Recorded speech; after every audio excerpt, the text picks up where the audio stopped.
Today I will take you to a Viking's day as he falls asleep. Sleep tight. You open your eyes to a world of frost and iron. Not this world, not this room, but another life, far to the north. Long ag ode I in this life. You are not lying in a modern bed. You're lying on a simple straw mattress, under a heavy wool blanket, inside a wooden longhouse on the edge of a cold, shining fjord. Tonight, as you drift towards sleep, you will walk through one full day in that life. A day as a Viking warrior. Strong, calm, steady as the mountains that surround your home. Dawn over the north. The first thing you feel is the cold. It presses softly against your cheeks, slips in around your fingers, curls underneath the blanket. When you exhale, you see your breath in the air, a faint white mist in the dim light. The fire from last night has died down.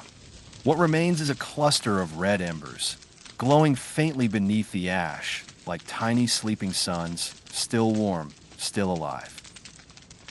For a while, you don't move. You lie on your back and listen. The longhouse is quiet. Wood creaks softly in the wind. Outside, something shifts in the snow. A fox, perhaps, or a wandering dog. Far in the distance, you hear the muffled, endless sound of the sea. You're not in a hurry. No one is calling your name. This is the stillest moment of the day, a fragile slice of silence between night and morning. You let yourself stay in it for a few breaths more. In and out. Your chest rises and falls slowly, in a rhythm as deep and steady as the fjord outside. At last, you push the blanket aside and sit up. The air against your skin is sharp, but it wakes you completely. You swing your feet to the floor and feel the packed earth beneath you. It is cool and solid. You rest your hands on your knees and look around. The longhouse is simple, but everything in it has a purpose. Wooden beams overhead, darkened by years of smoke, but a few carved chests along the wall, filled with clothes and tools, and a wooden figure of Odin near the hearth, his single carved eye watching, calm and knowing. You pull on your wool tunic, then your trousers and leather boots. The leather is worn to the shape of your feet. You fasten your belt, feeling the familiar weight of your knife at your side. Outside the small window, the sky is still dark, but it is no longer black. It holds the faintest hint of blue, the first soft sign that the sun is thinking about rising. You take a breath. Another day is beginning. Stepping into the cold. You push open the longhouse door and step outside. The world meets you with a rush of air, cold, clear, filled with the scent of pine, snow, and distant salt water. Your village sits along the curve of the fjord, a scatter of wooden houses and sheds between the forest and the sea. Snow covers the ground in a thin layer, crunching softly under your boots. Your breath drifts upward in pale clouds. The sky above is a deep, endless blue, slowly lightening along the eastern horizon. You stand for a moment in front of your home, just breathing in the morning. The mountains rise steep and dark around the fjord, their tops frosted white. They watch over the village like ancient guardians. Down on the water, a single longship rocks gently at anchor, its curvedragon head prow pointing toward the horizon. The village is only just beginning to wake. From one house, you see a thin thread of smoke rise as someone stirs the coals of a fire. Elsewhere, a door creaks open and a woman steps out to fetch water, wrapping a shawl around her shoulders. A dog shakes snow from its fur and trots down the path. You begin to walk. Each step is slow, deliberate. You're in no rush. The day will be long enough. The first tasks. Viking you may be, warrior you may be, but even warriors have morning chores. You head toward the small pen near the edge of the village where goats and sheep huddle together for warmth. Their soft bleats greet you as you approach. Your hands moved by habit, checking the fence, refilling the trough with frozen water broken free and replaced, scattering feed. The animals are warm in their thick winter coats. Watching them, you feel a quiet sense of responsibility. These creatures are part of the same life as your axe and shield. Without them, there would be no wool, no milk, no meat, and no strength for voyages. The work is simple, almost gentle. You move from pen to pen, from task to task, each small action another stone in the foundation of the day. When the chores are done, you return to your longhouse. Someone, your mother, your brother, your partner in this life, has set a pot over the rekindled fire. Porridge bubbles slowly, thick and fragrant. You sit on a low stool, warm your hands near the hearth, and feel the heat seep into your fingers. A wooden bowl is pressed into your hands. You eat slowly, spoonful after spoonful, the warmth spreading from your stomach through your whole body. You drink a little watered ale, just enough to rinse your throat. You speak a few low words with the others in the house, but there is no need for many words.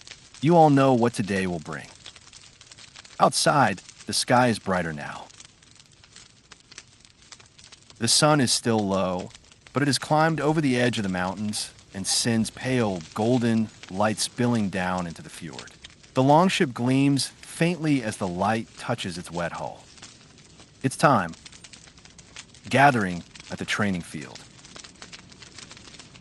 Every day that is not a voyage, not a raid, not a journey across the ocean, is a day for training. You walk toward the open field near the forest. Other warriors are heading there as well, cloaks drawn tight, weapons at their sides. You recognize nearly every face. These are the people you will stand beside when the time comes to fight. The men and women whose backs you will defend, whose shields will overlap your own. Your closest friend, Eirik, falls into step beside you. His beard is braided, his hair tied back with a leather thong. He grins when he sees you. Cold enough to freeze a troll's nose, isn't it? He says. You snort softly. If trolls had noses, perhaps. He laughs, and the sound of it mingles with the crunch of your boots and the distant cries of seabirds. At the training field, the ground is hard and frosted. The trees that form its borders stand tall and silent, branches heavy with snow. A rack of practice weapons waits against one side. Wooden swords, blunt spears, and shields scarred from years of impact. Your training master, an older warrior named Halder, stands at the far end of the field. His hair is gray, his hands thick with scars, but his back is as straight as a spear shaft. He watches as the warriors gather, his gaze steady and calm. Form the wall, he says at last. The shield wall. You pick up your shield.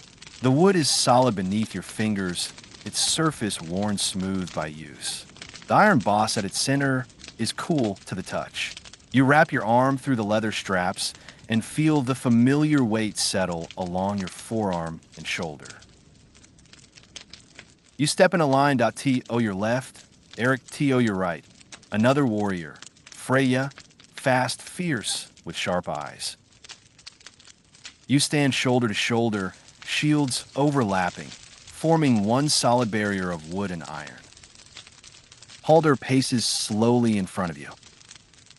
The strength of one man is nothing, he says. The strength of many, that is where the gods smile. He raises a staff. Ready. You bend your knees, brace your feet, and lift your shield a little higher. Without warning, Halder slams the staff against the first shield. The sound is sudden and loud, a deep to you that echoes across the field. The shot travels down your arm, into your shoulder, through your spine, and into the ground. The line holds. And out. Halder steps back. Again, he says, this time, a line of younger warriors, new to the village, new to the brotherhood of the shield wall, form up opposite you. They are nervous, but eager. Halder signals them. Charge. They rush forward, shouting, boots hammering the ground. You feel the trembling approach through your feet even before they hit. Then, impact. A wave of force slams into your shield and surges down the line. For a heartbeat, everything is sound and pressure. You smell sweat and hear grunts. Feel Eirik solid at your side. Then your training takes over. You push back. Feet digging into the frozen earth. Shoulders locked. Shields pressed together so tightly that not even wind can slip between them. Eventually, Halder lifts a hand and calls an end. You step back, lower your shield, and breathe. The air burns your lungs, but in a good way. Your heart is beating faster, but it is a strong, steady drumbeat in your chest. Around you, others are panting, laughing, clapping each other on the shoulders. The shield wall held. The dance of steel. Next comes weapons practice. You move to the weapon rack and take a practice axe. The wood of the handle is smooth where countless hands have gripped it. The head is dull enough not to cut skin easily, but heavy enough to build strength. Halder divides you into groups. Footwork first, he calls. A wild swing is useless if your feet are lost. You begin to move. Step forward, swing. Step back, guard. Step left, step right, turn. The movements are slow at first, then faster by degrees. Your body knows this dance. Your muscles remember it even when your mind drifts. Your feet slide and plant, slide and plant. The axe whistles through the air in smooth arcs, up and down, across and back. You strike at wooden posts, at hanging sacks of straw, at small round targets painted with circles. Each blow is deliberate. Each blow is controlled. Eirik comes to your side. First one to split his post? He asks, eyes bright, voice playful. You tilt your head. If you insist on losing your dinner, who am I to argue? He laughs and sets to his work. You both swing harder now, but not wildly. The rhythm is still there. Swing, recover, breathe, like the beating of a large drum. Splinters fly from the wooden posts. The sound of wood on wood fills the air. Your shoulders burn. Your hands sting. Your breath grows heavier. And yet, beneath the effort, there is a deep, quiet satisfaction. You are not fighting an enemy. You are not spilling blood. You are simply shaping yourself, slowly, carefully, into the warrior you wish to be. After what feels like a long time, both posts crack down their middle at nearly the same moment. A perfect tie. Eirik grins, cheeks flushed. We drink together then, he says. No winner, no loser. You nod, smiling back. The day is cold, but your body is warm, wrapped in exertion and shared effort. Midday in the Great Hall. By midday, the training is done. For now. You walk back toward the village with the others, your legs pleasantly heavy. Snow begins to fall.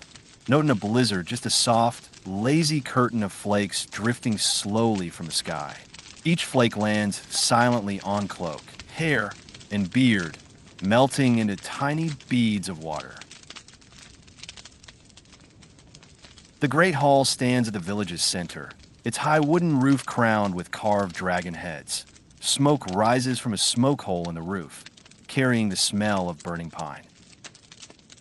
Inside, the warmth is immediate. Fire roars in the central hearth, sparks spiraling up toward the rafters. The light is orange and golden, flickering over shields on the walls, over carved beams, over faces flushed red from the cold. You take a seat on a long bench. A wooden bowl of stew is placed before you, thick broth, root vegetables, pieces of venison or boar.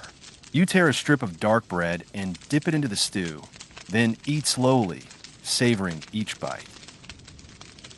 Every mouthful seems to sink into your muscles, rebuilding what training has broken down. Around you, the hall is alive with low voices.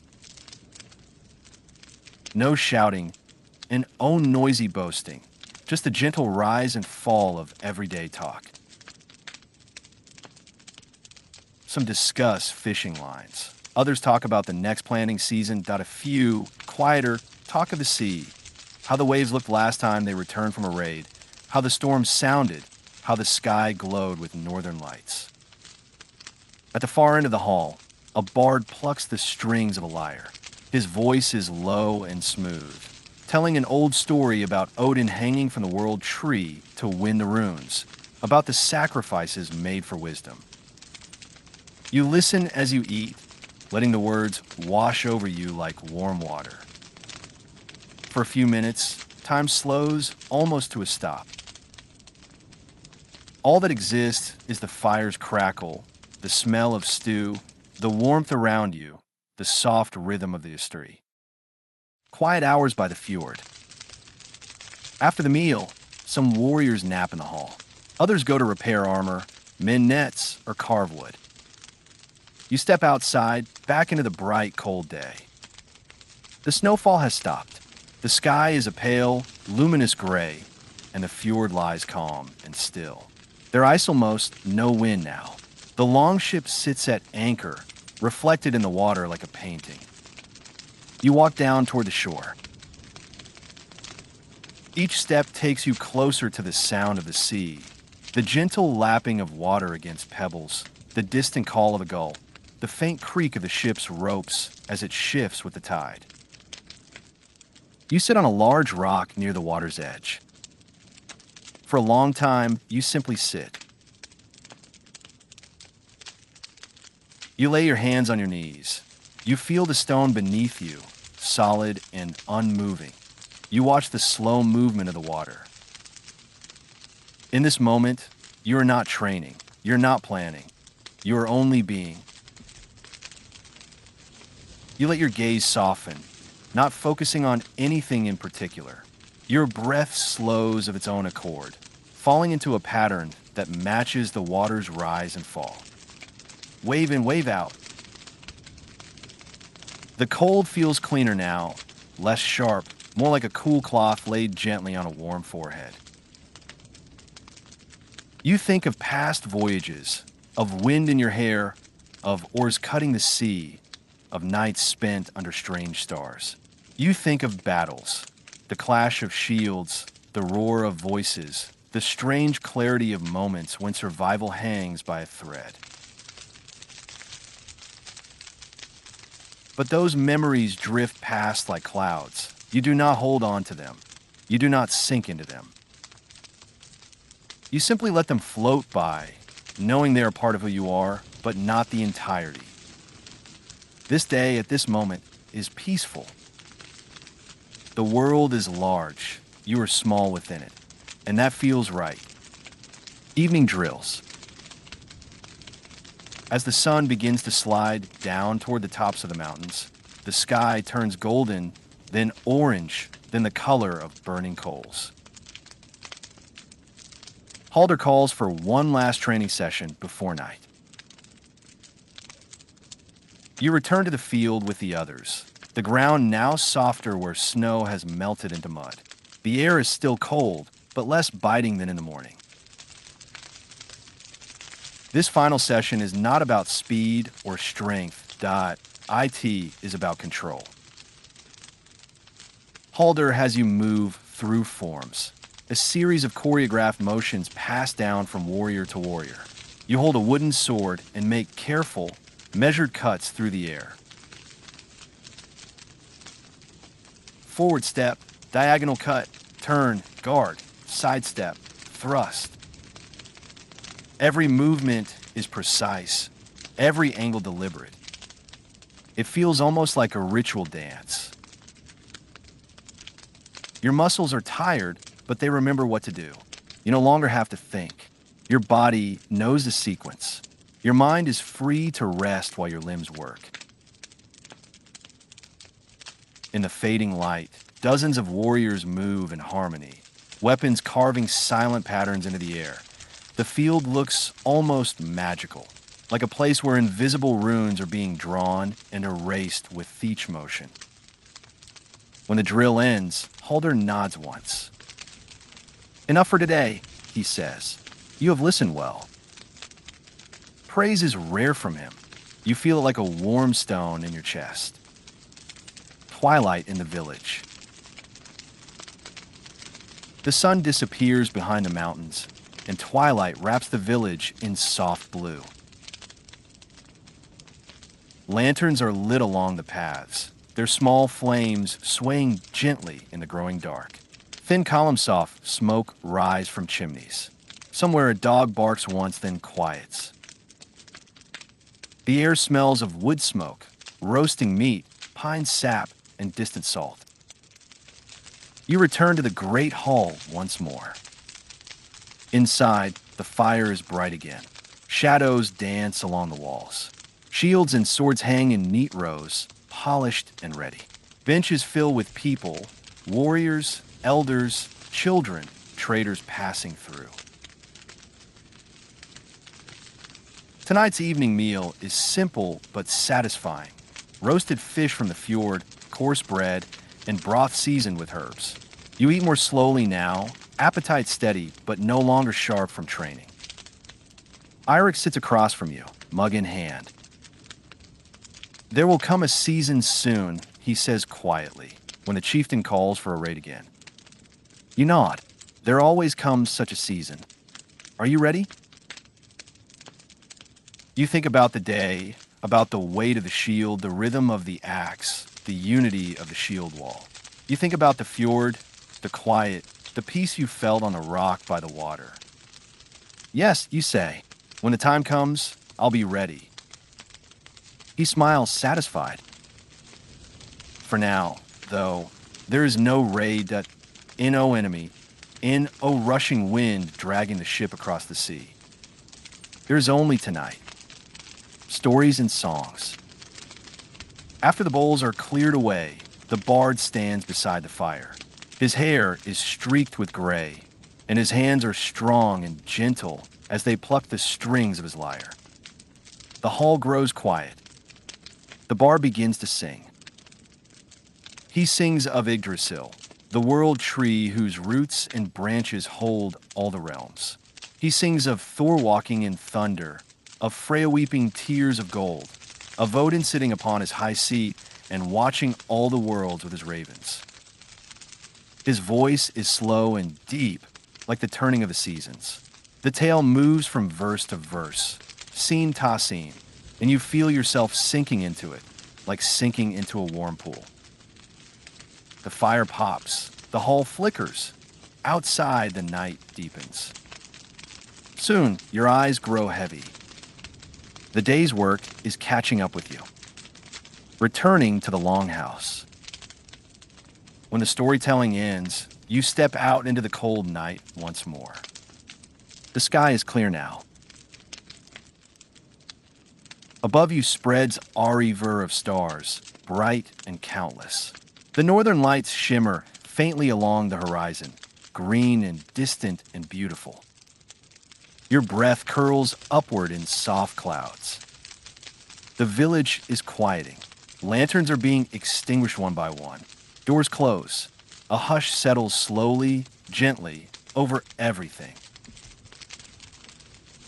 You walk back to your longhouse, feeling the fatigue in your legs, the pleasant weight in your arms. Each step brings you closer to warmth, to rest, to the end of the day. Inside, the fire is small but alive, coals glowing softly under a few new pieces of wood. Shadows stretch long along the walls. You remove your cloak and boots. You set your axe within easy reach beside your bed, as every warrior does, even on peaceful nights.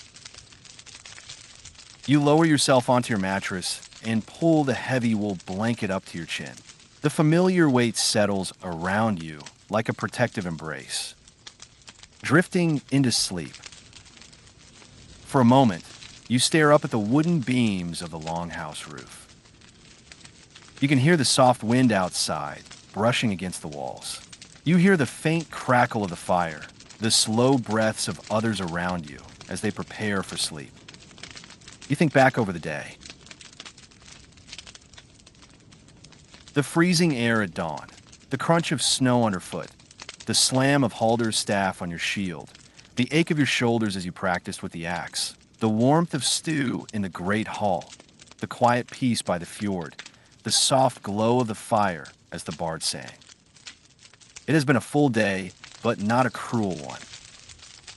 A day of strength, a day of discipline, a day of belonging. You take one more slow breath.